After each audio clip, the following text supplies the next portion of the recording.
L'année 1866 fut marquée par un événement bizarre, un phénomène inexpliqué et inexplicable, que personne n'a sans doute oublié. Les négociants, armateurs, capitaines de navires de l'Europe et de l'Amérique se préoccupèrent de ce fait au plus haut point. Depuis quelque temps, plusieurs navires avaient aperçu en mer une chose énorme, un objet long, fusiforme, parfois phosphorescent, infiniment plus vaste et plus rapide qu'une baleine. Dans cette observation simultanée, on crut pouvoir évaluer la longueur minimum du mammifère à plus de 350 pieds anglais. Alors, partout dans les grands centres, le monstre devint à la mode. On le chanta dans les cafés, on le bafoua dans les journaux, on le joua sur les théâtres. On vit réapparaître dans les journaux tous les êtres imaginaires et gigantesques, depuis le terrible Moby Dick jusqu'au Kraken, calamar géant dont les tentacules peuvent enlacer un bâtiment et l'entraîner dans les abîmes de l'océan. Ainsi éclata l'interminable polémique des crédules et des incrédules. La question du monstre enflamma les esprits. Les journalistes versèrent des flots d'encre pendant cette mémorable campagne. Dès lors, les sinistres maritimes qui n'avaient pas de cause déterminée furent mis sur le compte du monstre. Cet immonde animal endossa la responsabilité de tous ces naufrages, dont le nombre était considérable. Le monstre, justement ou injustement, fut accusé de la disparition de 200 bateaux, et grâce à lui, les communications entre les divers continents devenaient de plus en plus dangereuses. Le public se déclara et demanda catégoriquement que les mers fussent enfin débarrassées à tout prix de ce dangereux cétacé.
Je me présente, Pierre Aronnax, professeur au Muséum d'Histoire naturelle de Paris. Permettez-moi de vous raconter la suite de cette mystérieuse histoire dont je devins un personnage incontournable. À l'époque où ces événements se produisirent, je revenais d'une exploration scientifique entreprise dans les terres du Nebraska, aux États-Unis. À mon arrivée à New York, plusieurs personnes m'avaient fait l'honneur de me consulter sur le phénomène en question. En effet, j'avais publié en France un ouvrage intitulé « Les mystères des grands fonds sous-marins ». Ce livre, particulièrement goûté du monde savant, faisait de moi un spécialiste dans cette partie assez obscure de l'histoire naturelle. Mon avis me fut demandé et je fus mis en demeure par le New York Herald de formuler une opinion quelconque. Donc, je m'exécutais. Voici un extrait d'un article très nourri que je publiais dans le numéro du 30 avril. Le narwal, ou licorne de mer, atteint souvent une longueur de 60 pieds. Alors quintuplez, décuplez même cette dimension, donnez à ce cétacé une force proportionnelle à sa taille, accroissez ses armes offensives et vous obtenez l'animal voulu. En effet, le narwal est armé d'une sorte d'épée d'ivoire. C'est une dent principale qui a la dureté de l'acier. Supposez l'arme 10 fois plus forte et l'animal 10 fois plus puissant. Lancez-le avec une rapidité de 20 000 à l'heure, multipliez sa masse par sa vitesse et vous obtenez un choc capable de produire la catastrophe demandée. J'opignerai donc pour une licorne de mer, de dimension colossale, armée non plus d'une hallebarde, mais d'un véritable éperon. Ainsi s'expliquerait ce phénomène. On apprit qu'un steamer de la ligne de San Francisco à Shanghai avait revu l'animal 3 semaines auparavant dans les mers septentrionales du Pacifique. Alors l'émotion causée par cette nouvelle fut extrême.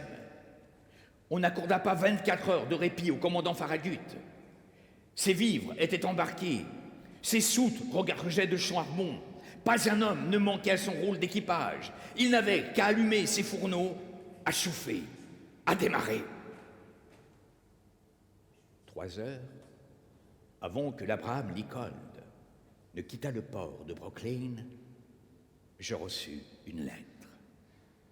Monsieur, si vous voulez vous joindre à l'expédition de l'Abraham Lincoln, le gouvernement de l'Union verrait avec plaisir que la France soit représentée par vous dans cette entreprise. Le commandant Farragut tient une cabine à votre disposition. Très cordialement, Mr. Hobson, secrétaire de la Marine. Alors, après avoir lu cette lettre, je compris enfin que ma véritable vocation, l'unique but de ma vie, était de chasser ce monstre inquiétant et d'en purger le monde.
Je m'appelle Conseil.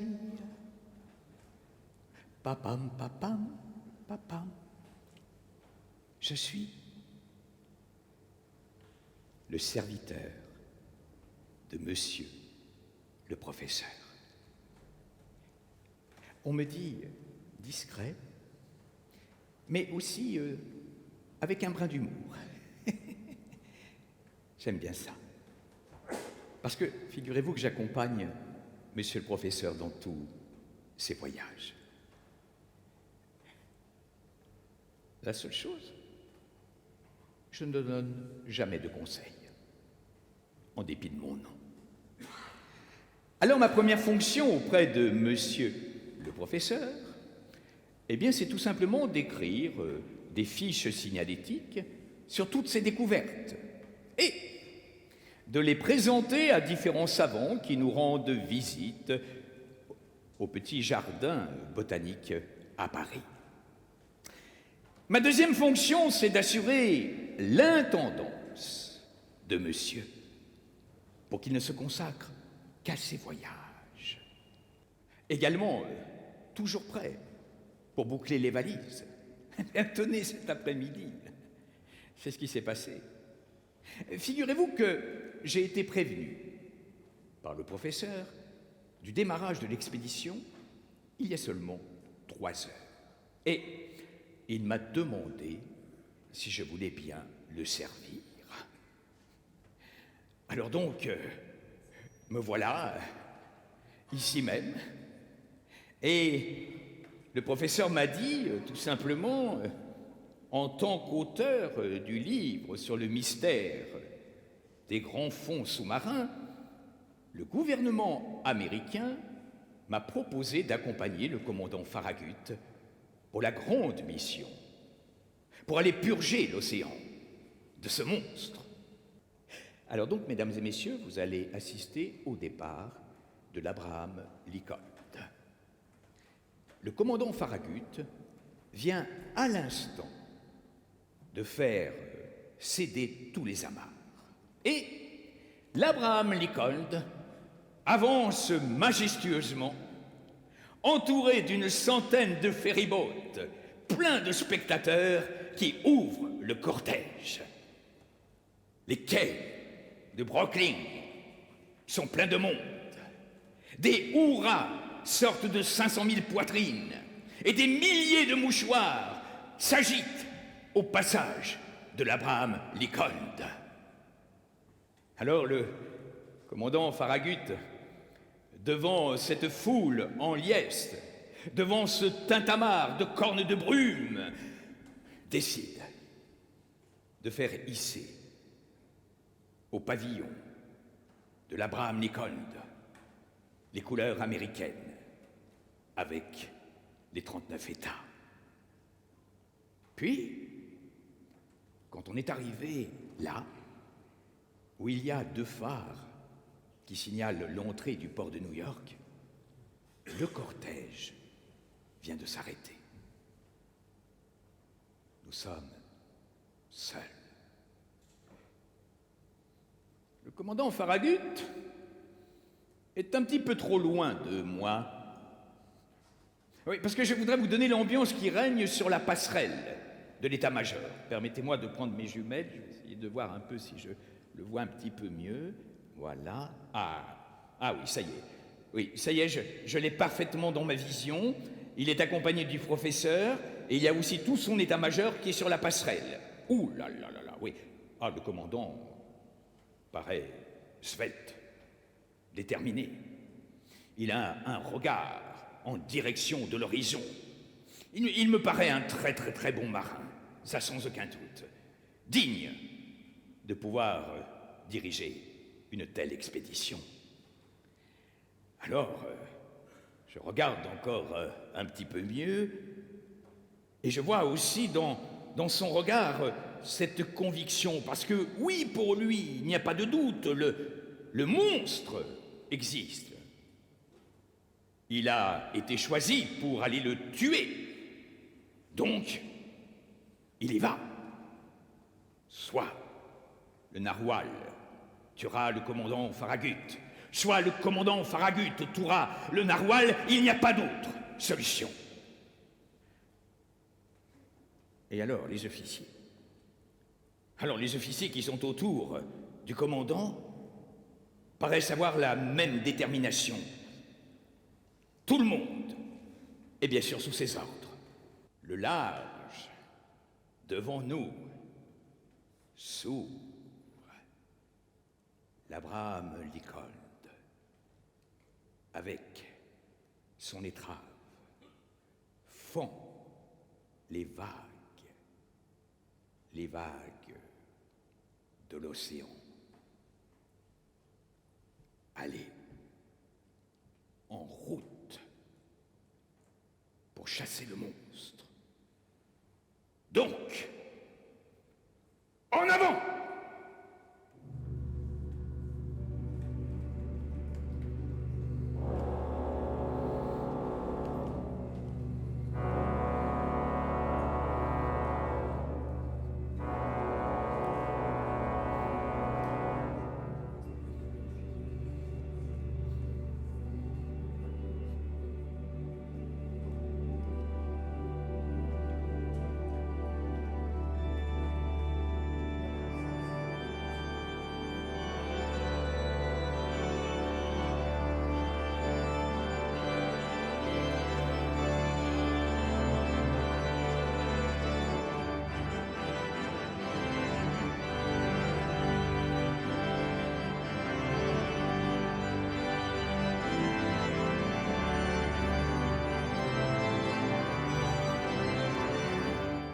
Permettez-moi de reprendre le déroulé de ce récit.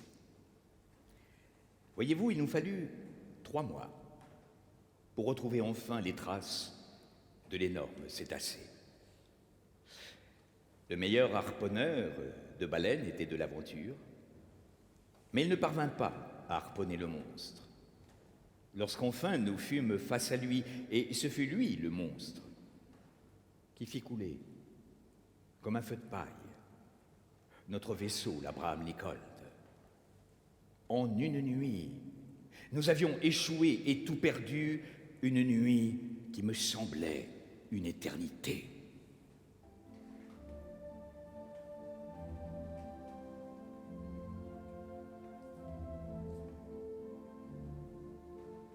Pendant certaines accalmies de la mer et du vent, réfugié sur une plateforme d'un monstre d'acier inconnu, je crus entendre plusieurs fois des sons vagues, une sorte d'harmonie fugitive, produite par des accords lointains. Mais quel était donc le mystère de cette navigation sous-marine, dont le monde entier cherchait vainement l'explication? Quels êtres vivaient dans cet étrange bateau? Quel agent mécanique lui permettait de se déplacer avec une si prodigieuse vitesse? À qui avions-nous affaire? Ou sans doute à quelques pirates d'une nouvelle espèce qui exploitaient la mer à leur façon. À peine l'étroit panneau fut-il refermé sur moi qu'une obscurité profonde m'enveloppa. Un bruit de verrou se fit entendre. La porte s'ouvrit. 2 hommes parurent. L'un était de petite taille, vigoureusement musclé, large d'épaules, robuste des membres, la tête forte, la chevelure abondante et noire, la moustache épaisse, le regard vif et pénétrant. Le second inconnu mérite une description plus détaillée. Je reconnus sans hésiter ses qualités dominantes. La confiance en lui, car sa tête se dégageait noblement sur l'arc formé par la ligne de ses épaules, et ses yeux noirs regardaient avec une froide assurance. Sa taille était haute, son front large, son nez droit, sa bouche nettement dessinée, ses dents magnifiques et ses mains fines, allongées. Détail particulier, ses yeux, un peu écartés l'un de l'autre. Ils pouvaient embrasser simultanément près d'1/4 de l'horizon. Ah, quel regard!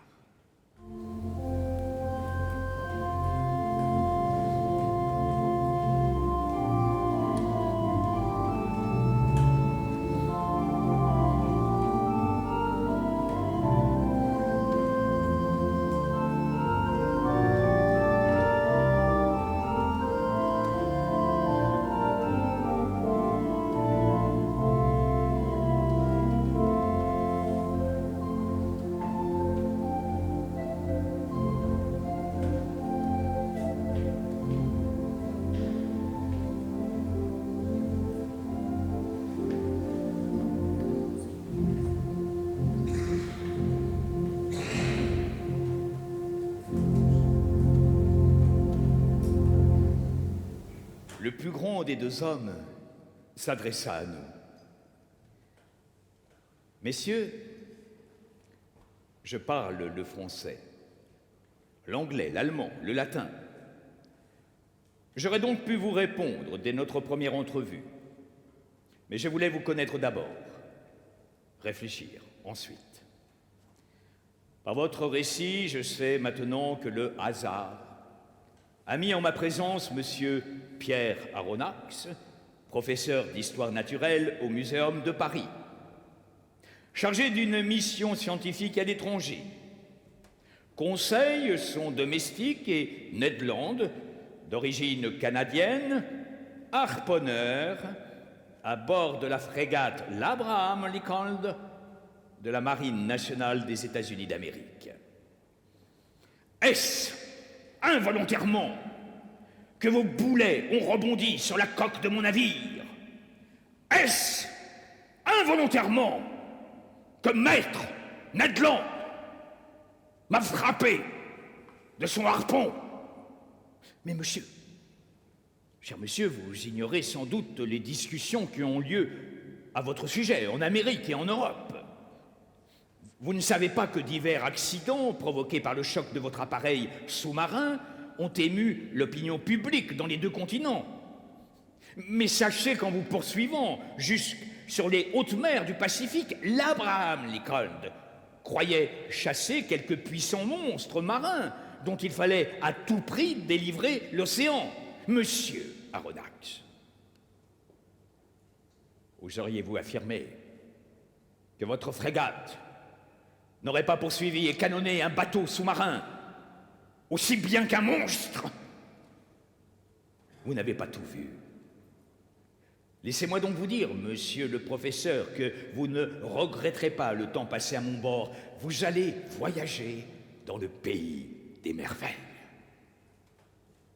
À partir de ce jour, vous entrez dans un nouvel élément. Vous verrez ce que n'a vu encore aucun homme. Car moi et les miens, nous ne comptons plus. Et notre planète, grâce à moi, va vous livrer ses derniers secrets. Alors, je ne puis le nier, mais ces paroles du commandant firent sur moi un grand effet. Permettez-moi, j'ai une dernière question. De quel nom dois-je vous appeler? Monsieur, je ne suis pour vous que le capitaine Nemo. Et vos compagnons et vous n'êtes pour moi que les passagers du Nautilus. Je suivis le capitaine Nemo, et dès que j'eus franchi la porte, je pris une sorte de couloir semblable au coursif d'un navire. Puis, une seconde porte s'ouvrit devant moi. Alors j'entrai dans une salle à manger où il y avait de hauts dressoirs de chêne, incrustés d'ornements d'ébène, qui s'élevaient aux deux extrémités de cette salle, et sur leurs rayons en ligne, il y avait des faïences, des porcelaines, des verreries d'un prix inestimable. Et au centre de la salle était une table richement servie. Le capitaine Nemo m'indiqua la place que je devais occuper. Asseyez-vous et mangez comme un homme qui doit mourir de faim. Alors le déjeuner se composait d'un certain nombre de plats dont la mer seule avait fourni le contenu et de quelques mets dont j'ignorais la nature et la provenance. Professeur, dit le capitaine Nemo, la plupart de ces mets vous sont inconnus, en effet. Cependant, vous pouvez en user sans crainte. Ils sont sains et nourrissants. Oh, vous savez, depuis longtemps, j'ai renoncé aux aliments de la terre et je ne m'en porte pas plus mal. La mer fournit à tous mes besoins. Capitaine, vous aimez la mer? Oui, je l'aime. La mer est tout. Elle couvre les 7/10 du globe terrestre. Son souffle est pur et sain. C'est l'immense désert où l'homme n'est jamais seul, car il sent frémir la vie à ses côtés. C'est l'infini vivant. La mer est le vaste réservoir de la nature. Elle n'appartient pas aux despotes. À sa surface, ils peuvent encore exercer des droits iniques, s'y battre, s'y dévorer, y transporter toutes les horreurs terrestres. Mais, à 30 pieds, au-dessous de son niveau, leur pouvoir cesse. Leur influence s'éteint. Leur puissance disparaît. Alors, monsieur, vivez! Mais vivez! Vivez au sein des mers! Là, seulement est l'indépendance. Là, je ne reconnais pas de maître. Là, je suis libre. Maintenant, monsieur le professeur, si vous le voulez, nous allons visiter le Nautilus. On y va.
Alors, parmi toutes ces œuvres, le livre de Joseph Bertrand, intitulé « Les fondateurs de l'astronomie », me donna même une date certaine.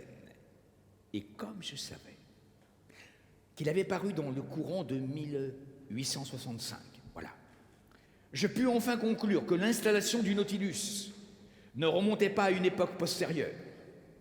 Ainsi donc, depuis 3 ans au plus, le capitaine Nemo avait commencé son existence sous-marine. Je passais dans un salon immense et splendidement éclairé. J'étais dans un musée. Je vis des toiles de la plus haute valeur. Cet état de stupéfaction que m'avait prédit le commandant du Nautilus commençait déjà à s'emparer de mon esprit. Monsieur, sans chercher à savoir qui vous êtes, m'est-il permis de reconnaître en vous un artiste, un amateur, tout au plus, monsieur. J'aimais autrefois collectionner ces belles œuvres créées par la main de l'homme. À mes yeux, vos artistes modernes ne sont déjà plus que des anciens. Ils ont 2 ou 3 000 ans d'existence et je les confonds dans mon esprit. Les maîtres n'ont pas d'âge. Et ces musiciens, je montrais les partitions de Weber, de Rossini, de Mozart, de Beethoven. Tout était disposé sur un piano-orgue majestueux qui occupait un des panneaux du salon. Ah, monsieur Aronnax, ces musiciens, ce sont des contemporains d'Orphée, car les différences chronologiques s'effacent dans la mémoire des morts. Et je suis mort, monsieur le professeur, aussi mort que ceux de vos amis qui reposent 6 pieds sous terre. Le capitaine Nemo se tut. Il semblait perdu dans une rêverie profonde. Alors, accoudé sur l'angle d'une précieuse table de mosaïque, il ne me voyait plus. Il oubliait ma présence. Je respectais ce recueillement et je continuais de passer en revue les curiosités qui enrichissaient ce salon.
Le capitaine Nemo se montra à mon égard comme un hôte parfait. Les repas fins succédaient aux sorties en scaphandre dans les forêts sous-marines. Rien du fonctionnement de cet époustouflant Nautilus ne me fut caché. Le capitaine Nemo voulait tout me dire, tout me faire savoir. Des îles de Ceylan au Cap Horn, de la mer Rouge à la mer des Sargasses. Rien, non, rien ne fut refusé par cet homme si singulier à mon insatiable curiosité de scientifique. Mais voilà, le féroce capitaine n'hésitait jamais à couler les navires lancés à sa poursuite. Alors, avec Ned Land et Conseil, nous avions décidé de fuir, en profitant des moindres avaries survenues au Nautilus pendant un affrontement sauvage avec un bateau de guerre. J'ouvris ma porte avec précaution. Je m'avançais en rampant à travers les coursives obscures du Nautilus. J'arrivais à la porte du salon. Je l'ouvris doucement. Le salon était plongé dans une obscurité profonde. Les accords de l'orgue résonnaient. Le capitaine Nemo était là. Il ne me voyait pas. Je me traînais sur le tapis, évitant le moindre heurt dans le bruit qui aurait pu trahir ma présence. Il me fallut 5 minutes pour gagner la porte du fond qui donnait sur la bibliothèque. J'allais l'ouvrir quand un soupir du capitaine Nemo me cloua sur place. Je compris qu'il se levait. Je l'entrevis même, car quelques rayons de la bibliothèque éclairée filtraient jusqu'au salon. Il s'approcha de moi sans le savoir, les bras croisés, silencieux, glissant plutôt que marchant, comme un spectre.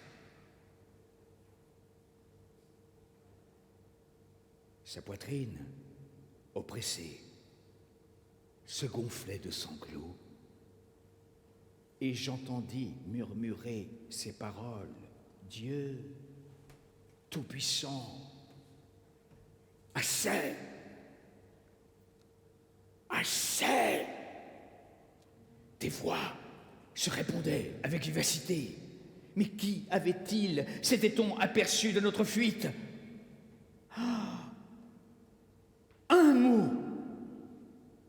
20 fois répété, un mot terrible me révéla la cause de cette agitation qui se propageait à bord du Nautilus. Ce n'était pas à nous que son équipage en voulait, non. Ce mot, c'était Maelstrom. Maelstrom. Maelstrom!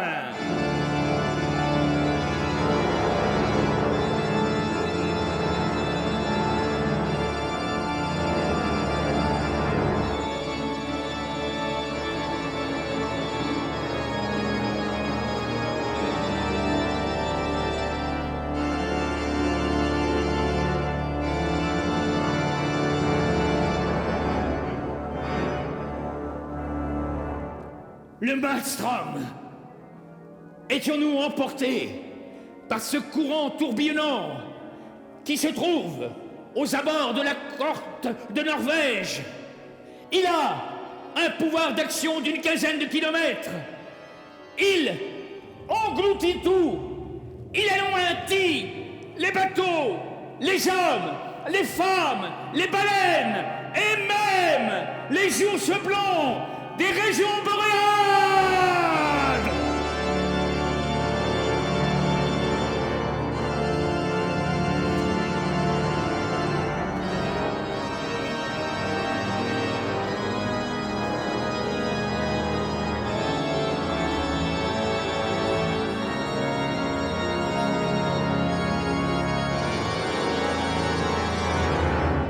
Et c'est là que le Nautilus s'était engagé. Il était parti, peut-être suivant la volonté de son capitaine. Mais quel bruit autour de nous! Quel mugissement! Quel fracas de toutes ces eaux qui télescopent les roches du fond!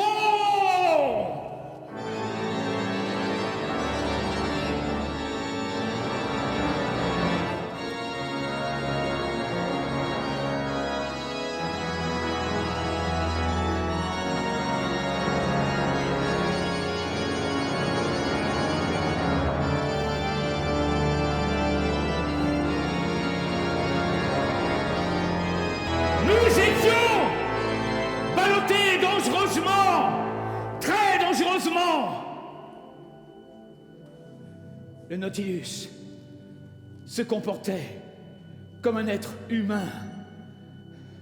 Sa carcasse de fer crissait de toutes parts. Quelquefois, il se hissait debout, et nous, avec lui. Ce qui se passa au cours de cette nuit est rempli d'énigmes. Comment le canot échappa au formidable remous du Maelstrom?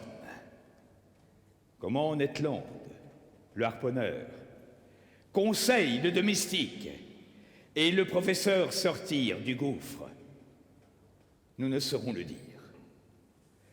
Mais quand ils revinrent à eux, ils étaient couchés dans la cabane d'un pêcheur des îles Lofoden.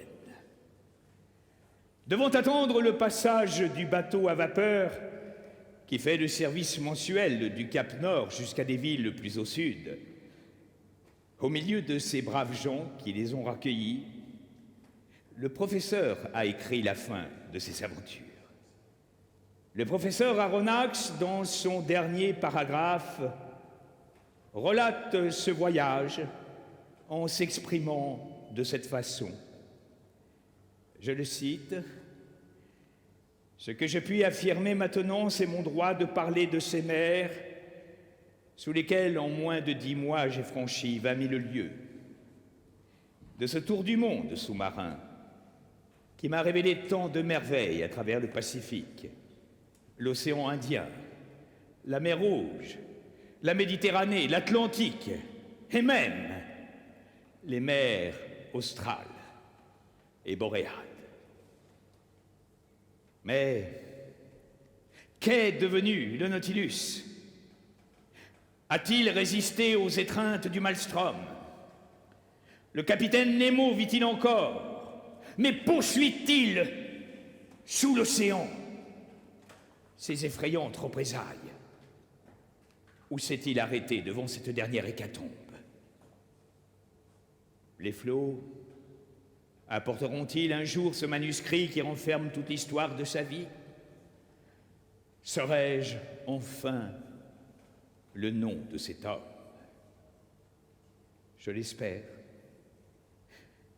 J'espère également que le Nautilus a survécu là où tant de navires ont péri.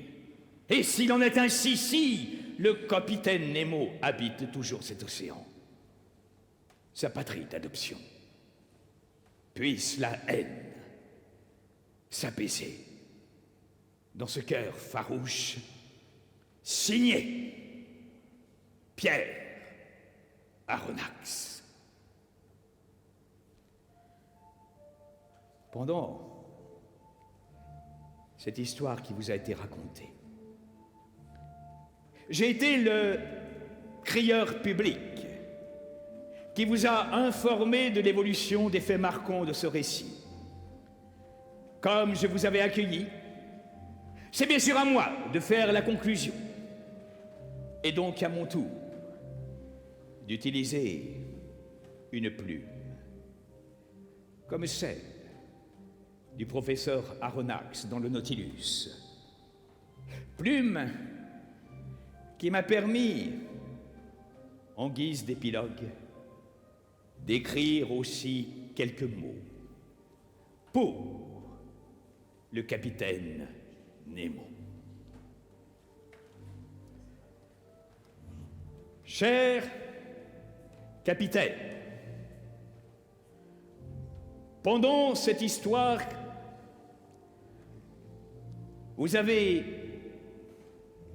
fait des choses bonnes, des choses moins bonnes.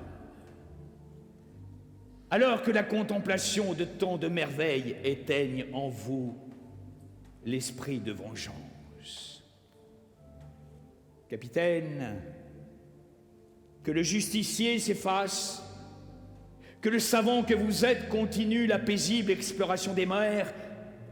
Poursuivez, poursuivez, poursuivez votre étrange mais sublime destinée. Et quant à vous, cher public, je vais vous confier une mission.